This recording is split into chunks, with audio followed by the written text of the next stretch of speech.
Yeah, so I'm a physical therapist. I'm happy to be here today, joining you from my home office in Denmark. And as Stuart said, it's 7 p.m. here, but I'm very happy to join you. I'll talk about some of the work that we've done at UBC for the past approximately 7 years or so. This work has been done as a part of my master's degree as well as my PhD. And I'm now a postdoc at a late effect research unit at the Copenhagen University Hospital in Denmark. And I want to acknowledge Kristen, first of all, who is, as of July 1st this year, she will be a full professor. Which is super impressive. And Kristen was my principal supervisor throughout my PhD and the principal investigator on all the projects that I'll be talking about today. I also acknowledge Pat, Cam, and Julie Mako, who are both contributors to the work that I'll talk to you about today. And of course, acknowledge all the funding up front, which really all made everything possible. So I'll talk to you about the surveillance model. It's really been a model that has inspired a lot of the work that I've done since I was introduced to it. And then I'll make sure that we all are on the same page in terms of lymphedema, what it is and who it impacts, and potentially what can be done about it. And then I'll summarize to you the research that has utilized this surveillance model for management of lymphedema. And I call it cancer-related lymphedema, but really almost all of the research is on breast cancer-related lymphedema, including ours. But I think it's applicable, this approach, to any type of cancer-related lymphedema, and we should widen the scope, probably. Then I'll outline to you the project we've done in this area, as I said, taking place coming out of UBC since 2013 up until today, and what we're doing now. So I'll talk to you through some of the projects there, and then try to tie a knot and come up with some recommendations for clinicians. So potentially that we have some clinicians tuning in, and I just want to make sure that this can be somewhat useful as well in the clinical setting. That's at least some of the ambitions I've had with this work coming as a PT into research, that the research was also somewhat transferred back to clinical practice. So this surveillance model, I really think it's a landmark publication. It came out in Cancer in 2012. It was the American Cancer Society that put together a group of experts in the field, including Kristen Campbell.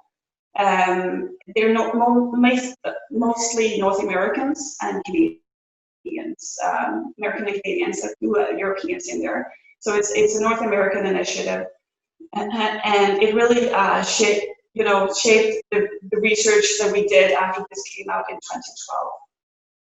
So with this model, it really focused on, and we need to, they created this model to discuss among these experts, how do we deliver care and how do we make sure that rehabilitation is an integrated part of cancer care.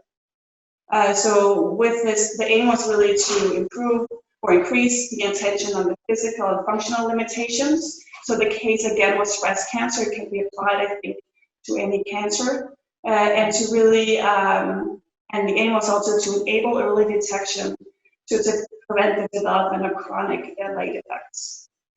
So this model is really moving away from employing the same kind of rehab intervention initiated at the same time, having kind of the same duration, frequency, and everything standardized that was tested previously, and instead having people measured. So measure people before they start the treatment, so at the very beginning, at diagnosis. And then continue measuring people throughout treatment into the survivorship to detect issues that we know can arise during cancer treatment, and then provide treatment at that point in time. So if an issue develops 18 months after surgery, that's when an intervention is started. So I thought that made a lot of sense. There are some limitations, of course, to the model, but I think it made a lot of sense to detect things early, try to prevent them from becoming chronic. And some of the things that you could assess in a breast cancer population would be range of motion, muscle strength, and this is all around the upper body, function, ability to do normal activities, lymphedema, and pain. But it could also be, more general things as body weight, physical activity, and lifestyle. And especially with lymphedema, that's a late effect where it really makes sense to use this surveillance approach to detect lymphedema.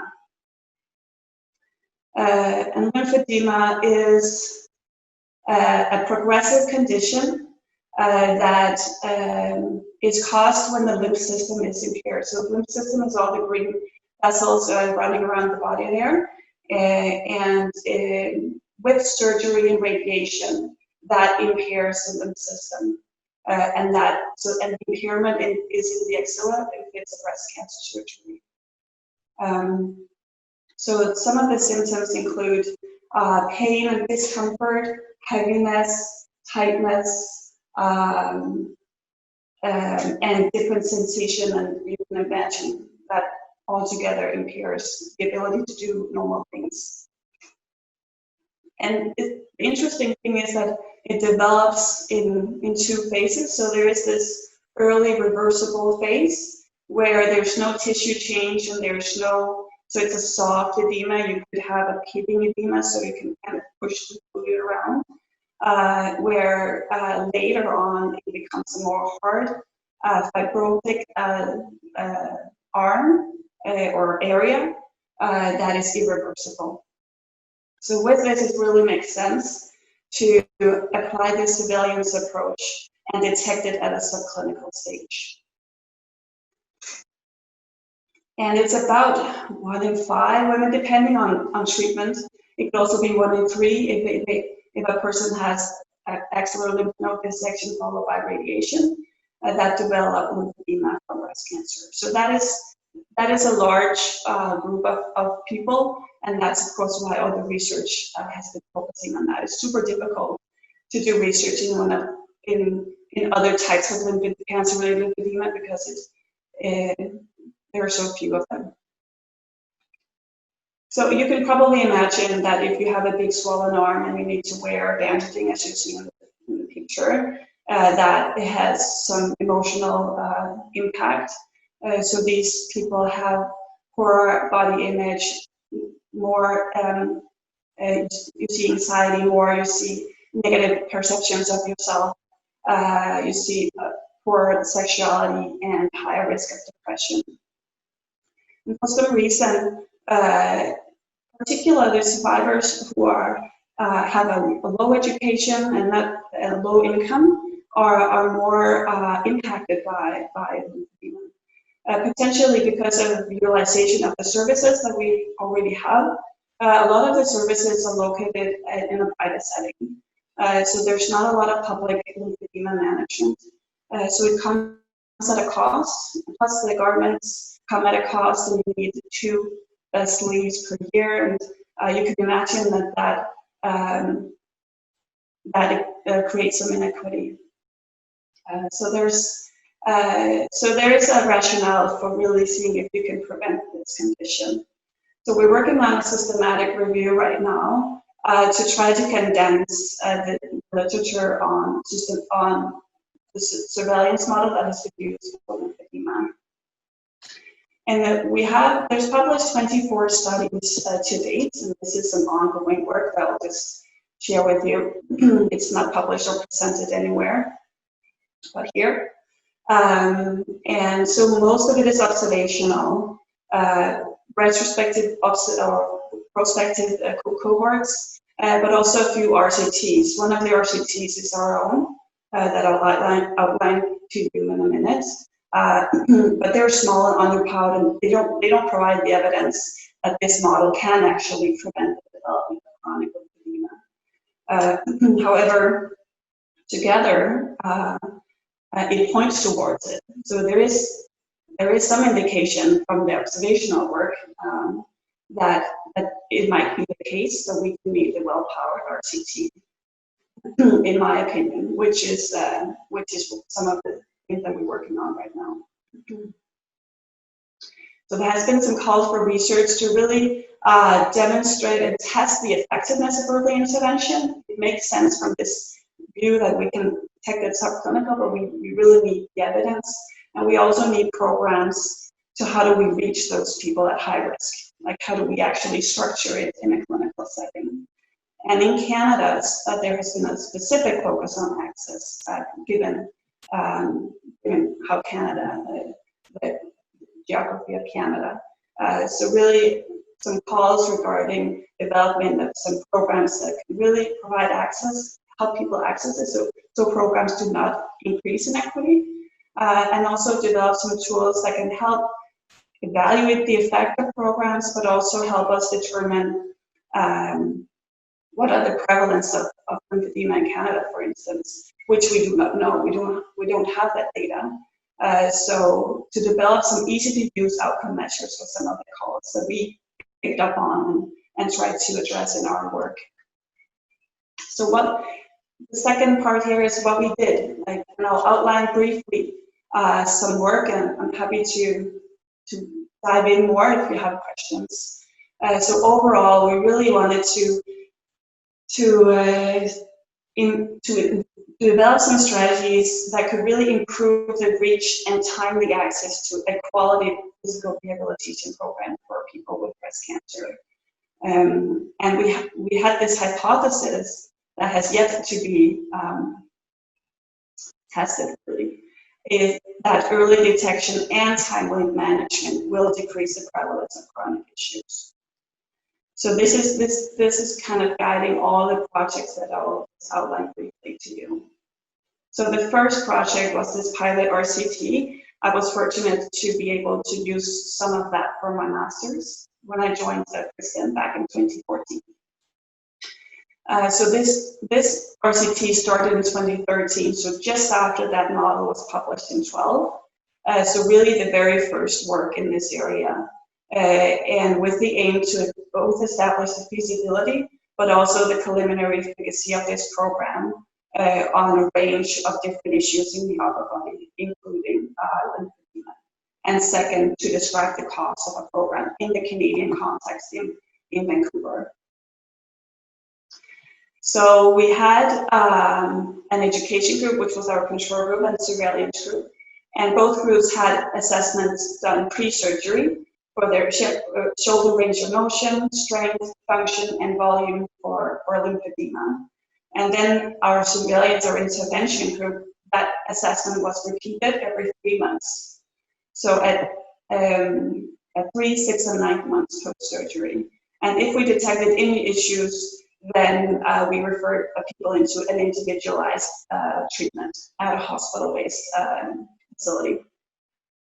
So again, this individualized approach targeted what was needed for that individual. And then we looked at what was the prevalence at 12 months post-surgery. And we only had 2 cases of lymphedema in our intervention group. We resolved both with early intervention, so it suggests that there's something here, but of course there's no power at all in this project. One case in our control group had chronic lymphedema at that end of study time point.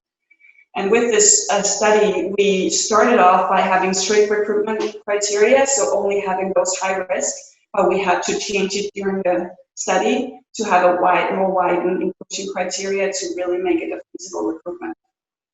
Because that pre-surgery is a critical time point to recruit people. So what we learned here is that if you want lymphedema as an outcome in the trial, you need to restrict recruitment to high-risk survivors, and you also need a longer follow-up, which just makes the study even a lot bigger. And we're trying to address that now.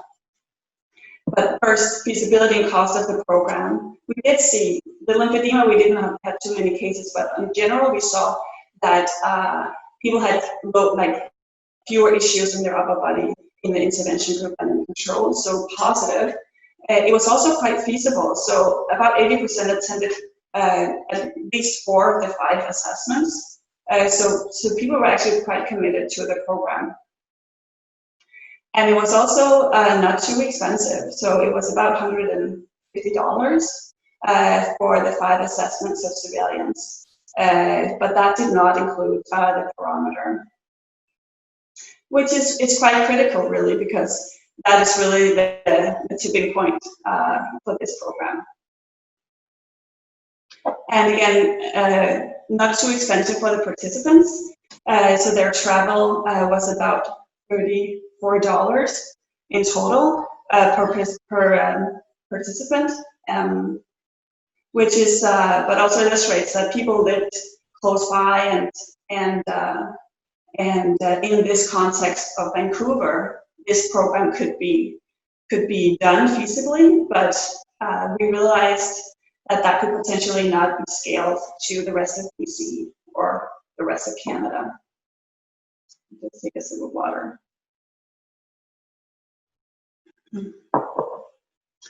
So participants gave us some insight that was actually quite helpful. One said that it was a good framework to recover physically from trauma, from the trauma of surgery, and other patients I talked to felt assaulted by surgery and then abandoned to fend for themselves in a wounded state. I felt this study and physio gave me a focus, and I recovered faster because of my participation. So very positive feedback from participants in the intervention group here. Another one was just, you get happy when you see this in a feedback questionnaire. I'm truly and forever grateful to have been part of this study. And a third said, I understand that the testing equipment is highly specialized and expensive. Are there other testing methods that can be used for more widespread screening?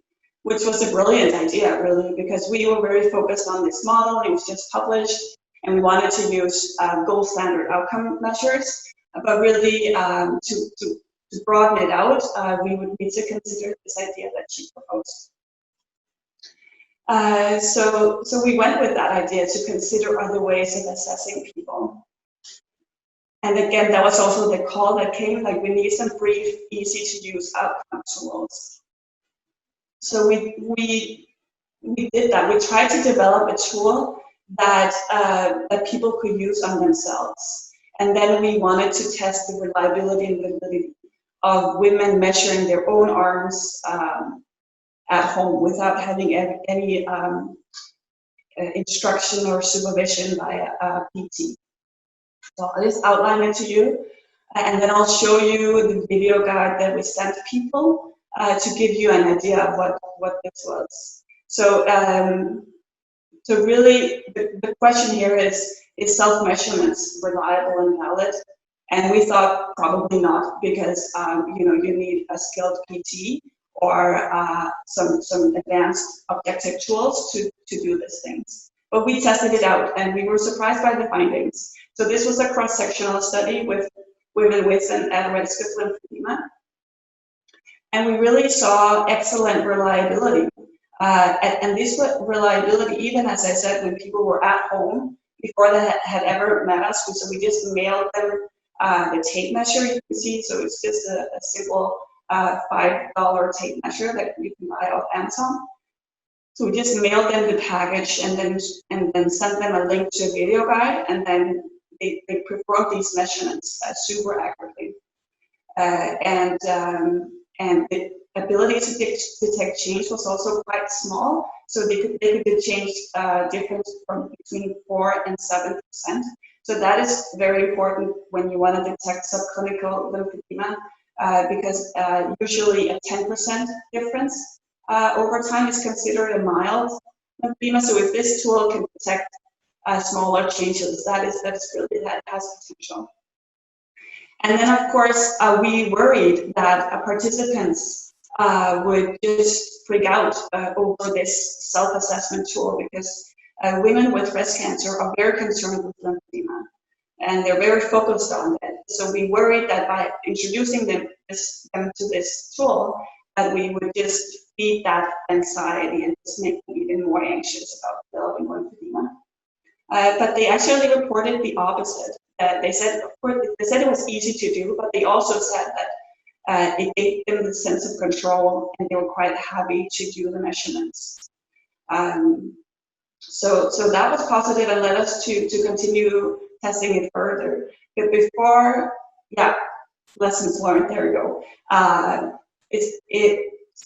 For this study, this was the first of its kind. Excellent reliability and validity, and for somehow it improves their sense of control.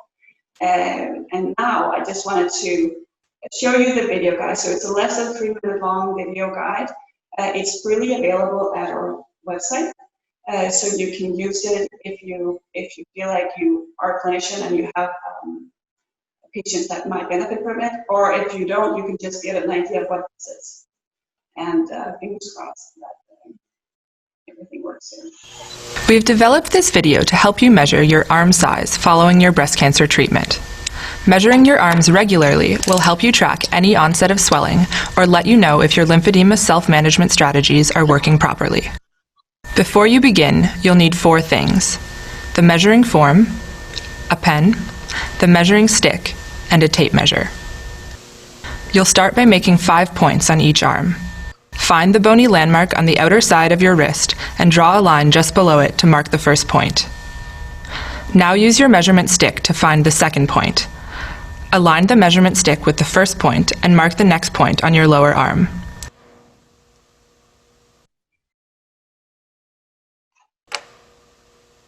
Repeat this process to mark the third point.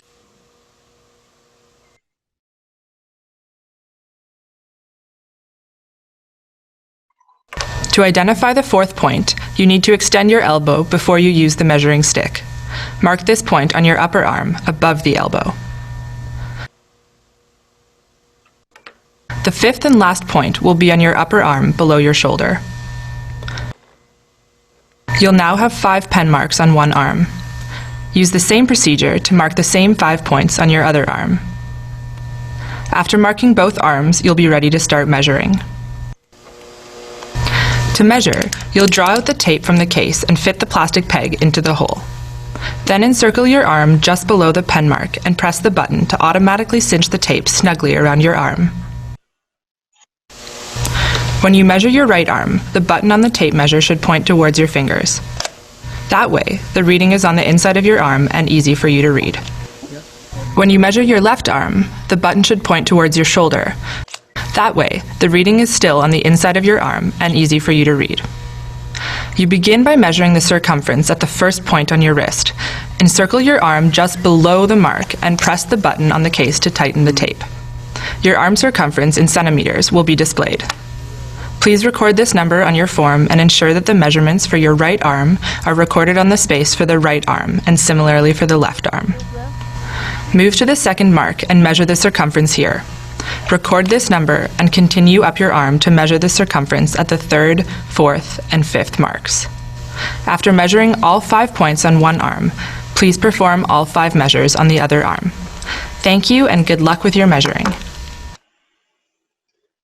Yeah, so that's it. So quite easy. It's a very low tech, as you can see. It's a tape measure that's you can buy off Amazon, and it's just a stick. Any stick that's 10 centimeters long, and you measure 5 points. So it's quite simple, and participants felt that it was quite simple. And when it also correlates well with the total arm volume coming out of one of the gold standard tools, and it has some value to it. There we go. Some of the limitations of this work was that we did it at the lab. at UBC. So it attracts the highly educated people that live close, that live in Vancouver downtown, basically. So we were worried that it wasn't reproducible, or we felt like we needed to test it again in a more representative sample of people, putting it out of a research context and into a clinical context to be absolutely certain that this was a tool that could be used for research going forward. So that's what we did in this third study. We really just wanted to test it again, test again the reliability. I was at a talk at this point, and there was a gentleman talking about that you need to test your research for reproducibility, and was arguing strongly for that. And I felt like that's exactly what we need to do here, because you can't do nothing. You can't just do it once and then have confidence that it's always dependent on the context. So we wanted to put it out in different contexts and test it again without me ever seeing patients or having any influence in any way. So we did it, and we wanted to test the feasibility as well of introducing it pre-treatment and following people prospectively. We developed a video guide in Punjabi for this setting, which it can be easily done. And then we followed people from pre-surgery to 2 months post-surgery. And you see, we actually, again, saw excellent reliability, and again, the ability to detect the small changes. So I feel confident now that this is a tool that can be used for accurate surveillance for lymphedema. So we also saw that about 80% of the people at pre-surgery were offered this tool, agreed to do it, and reported that it was easy to do, and almost all of them continue to do it after surgery. So once you get started, it's easy to continue, and even if you introduce it at pre-surgery, which is a time point where we know a lot of things are happening for these women, and they have a lot of decisions to make and a lot of concerns. So yeah, confirm the reliability, and about 20% are not interested, which is fair. And we're using this feasibility data to inform a larger RCT that we're planning on doing now. Now we wanted to understand, this is the final study that I'll introduce to you, and then we'll wrap it up. Just to explore, what do people think about the services in BC? We really wanted to understand, so we know that self-measurement can be reliable and valid, but what are people's preferences and attitudes towards this across BC, and how should we deliver it, and what do they need, and what are they already receiving, and how is that meeting their needs? So very like explorative study that we undertook, and I feel the findings are very, very significant, and it was very surprising to us, actually. So we did this in the 5 health authorities that you see there in British Columbia. We combined focus groups and questionnaires to understand the qualitative information, but also quantify what services people had received and what needs they had for services. And we included both women with breast cancer who were within 2 years from surgery, rehab professionals that was mostly physical therapists, and then we had one focus group with breast surgeons as well. So in the 5 health authorities, and we thought that we were going to hear different experiences and perspectives from depending on where people lived. So that's why we really wanted to make sure that we covered the whole of BC and had some variation in where people lived and how old they were and their income and their education to get a nuanced picture of the experiences. And this is just accepted for publication. It's not out there. So in terms of the quantitative data, very few reported that they had been measured before their surgery for range of motion or for arm circumference. And that has been written in the guidelines since, guidelines in this area have been effective since 1999. So since then, it's been recommended that survivors have measurements taken before surgery, but we learned that has not been translated into clinical care. 20% of the survivors reported they had not received any information at all about any types of rehabilitation, which is also not in concordance with the guidelines. Only 26% of the survivors reported that they had been referred to rehabilitation by a professional. And then a larger proportion, namely 40%, had self-referred themselves into private rehab. So they paid for their own rehabilitation. And then about a third of the participants here had never received any type of rehabilitation. So no exercise or rehabilitation, physiotherapy, anything post-surgery, which is very much in contrast to all the guidelines in Canada and everywhere else. Physical rehabilitation is very important post-surgery to regain, to support the recovery and regain function. So surprising to us that this was what people reported. Some had issues in their upper body before they started surgery, about 14% of the survivors. But at this point, and they were on average 1.9 exactly years post-surgery, all of them had issues in their upper body, and on average they had 4.5 different issues. So that could have been a combination of range of motion limitations, functional limitation, cording, lymphedema, pain, whatever else, it could be different cocktails of combinations of issues. That was surprising to us too, that we know that these issues are common, but not that they are so common in British Columbia. So across the board, this is the qualitative data. People shared concern and wish to improve care. And this was across the 5 health authorities, and this was across the 3 participant groups, which was, again, surprising to us. We thought that we would hear some more positive experiences in Vancouver and potentially some more differences in accessing services in the north. But this was actually, people were united in that concern. So that was like the overarching category for the qualitative data. And then I have a couple of the 3 sub-themes of subcategories. Cut the cancer out and goodbye. That was the perspectives on the current care. This is cut the cancer out and goodbye is a quote from a participant.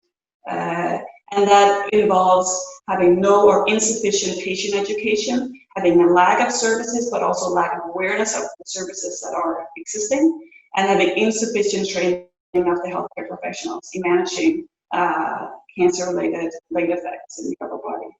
Second category was you have to look out for yourself, which was the consequences of the current care, which was that survivors reported to be worried and uncertain because they felt alone in managing their rehabilitation, and also an unequal system where people with resources get services and the others don't. And then what we really wanted to ask these people was, so what are your thoughts about this self-measurement piece, and how should we do it?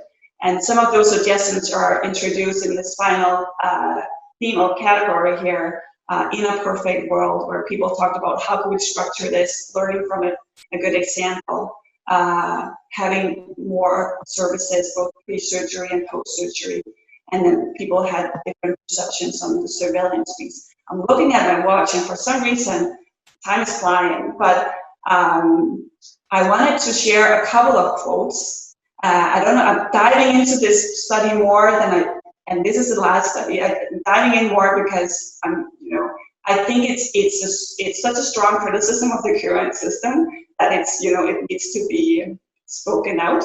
But I'll make it very briefly. I'll just say one quote here. One quote from a survivor in the north. She said, "They say after you had a surgery not to sign any documents for at least 24 hours.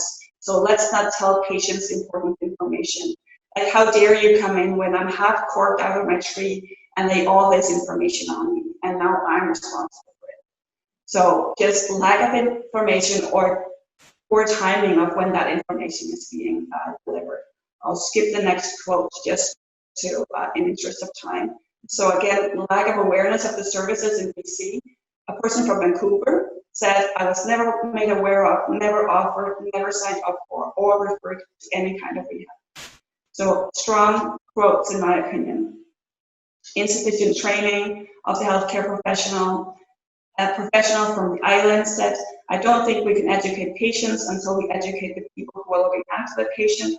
I think the therapists and the nurses know exactly what's going on, but the problem is the patient is going to the doctor, and when they will let off and say, oh, you're fine, that has a huge weight. I think we need to back up and look at that. So yeah, I have tons of very explosive quotes from this study. You have to look out for yourself.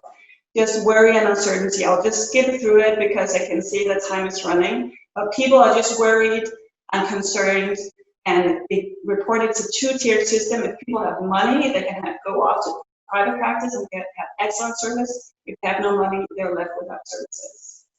Okay, I'll skip a little bit about the suggestions here. Just varying perceptions on the self-measurement pieces. That we wanted to hear what do people think about it.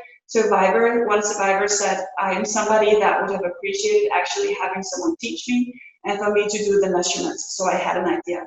At least you're monitoring it if you need it. In contrast, the surgeons were quite hesitant to introduce a self-surveillance program. One said, I think it would be difficult for patients to do our measurements with a tape measure. And another surgeon said, I think you're going to foster anxiety if you ask the patients to self-measure. Completely fair arguments. They were not introduced at all to the data we had. So these concerns are valid, and we had them before we did the work as well. So in summary, the current services for women with breast cancer in terms of physical rehabilitation in British Columbia is perceived to have very little emphasis on prevention or early detection. It's not aligned with the guidelines that we have. It's reported to be two-tiered, and the survivors are left worried with chronic issues.